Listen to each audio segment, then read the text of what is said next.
on date les choses vers 1969, mais le véritable démarrage de l'électronique, date de l'arrivée du transistor.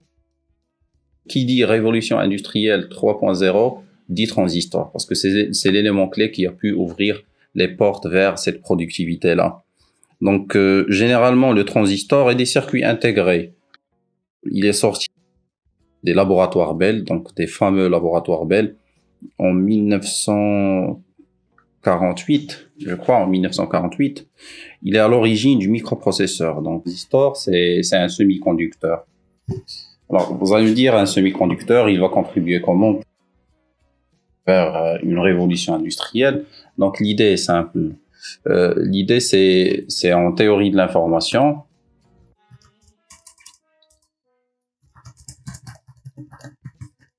La théorie de l'information, c'est une science qui essaie, donc, je crois que... Oui, alors, ça a été inventé ou bien initié par un mathématicien qui s'appelle Claude Shannon. Attendez, c'est lui. Oui, c'est ça la théorie de l'information. Donc, l'histoire du numérique. Vous voyez, donc on est en train d'exploiter le numérique pour créer des produits et des biens. Donc, ça a été proposé par Claude Shannon. Donc, c'est un des plus grands scientifiques qu'a connu l'humanité. Donc, pas assez de valeur lorsqu'on parle contribution scientifique par rapport à la révolution actuelle, à ce qu'on est en train de vivre maintenant.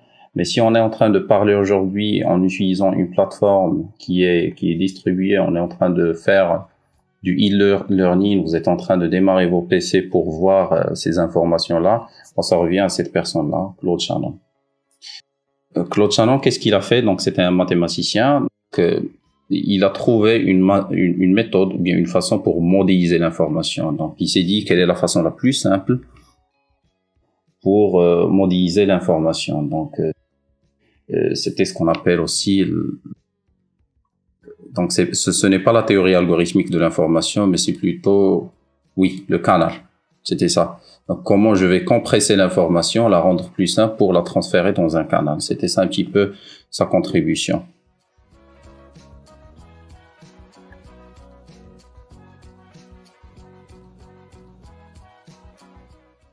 Claude Shannon, ça a commencé avec ce brillant mathématicien-là. Et c'était ça un petit peu, l'information, la source, le message, le transmetteur, un signal. Donc, c'est vrai qu'il y a toujours du noise, un bruit, receiver et destination. Donc, ce qu'on est en train de faire maintenant, ce qu'on est en train de vivre maintenant, c'est ce modèle-là basique. L'idée la plus simple, c'est que je pourrais simplifier les choses vers le binaire, le 0 et le 1. Et par la suite, on va parler machine de Turing. Donc tout ça, c'est venu en parallèle. Donc la machine de Turing ou bien Turing, c'est un scientifique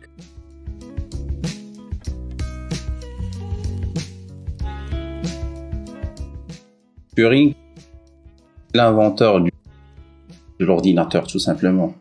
Il a créé ce qu'on appelle la machine de Turing. Votre téléphone portable, c'est une machine de Turing.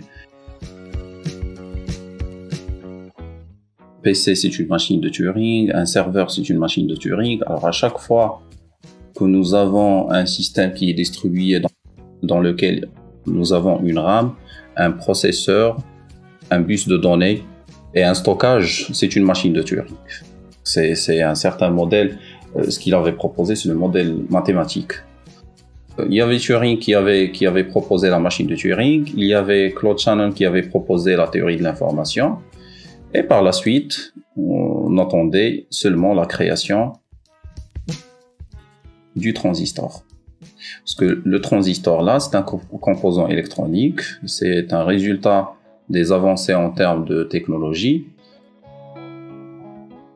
Transistor NPN et un transistor PNP. Donc le transistor, il permet de faire quoi? De traiter des signaux sous forme de 0 et de 1, ou bien de les générer carrément.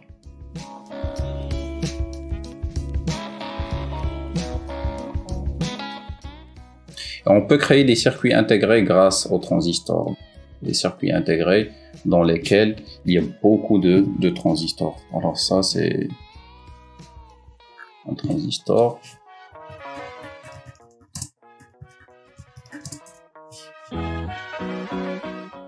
Donc un circuit intégré dans lequel il y a des milliers, voire des millions de transistors. Et plus on est en train d'avancer en termes de maîtrise de cette technologie-là, plus on peut créer des circuits intégrés qui comprennent des milliards de transistors. Et qui dit milliards de transistors dit une puissance de calcul qui est assez importante en se basant sur la théorie de l'information et sur la machine de Turing. Donc c'était ça un petit peu les trois courants qui ont conduit à l'invention de l'ordinateur, des serveurs, de l'Internet éventuellement. C'était grâce à ça. C'est ça un circuit intégré. On l'imprime actuellement grâce à différents procédés technologiques pour pouvoir accéder et traiter l'information. Même l'intelligence artificielle, ça tourne sur cette architecture-là. Donc si on n'avait pas les microprocesseurs, on ne pouvait pas créer des algorithmes qui sont intelligents, peuvent simuler le comportement intelligent, que ce soit des êtres humains ou bien des autres êtres vivants. C'est bon? Donc, est-ce que vous avez compris un petit peu le contexte sur lequel on est en train de parler? Oui, monsieur. Est-ce que vous avez des questions? Non. Non.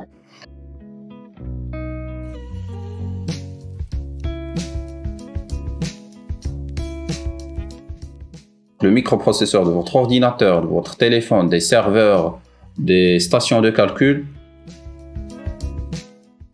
c'est basé sur les transistors. Et les transistors, c'est la base de cette révolution industrielle avec laquelle on est en train de voir comment elle s'est étalée.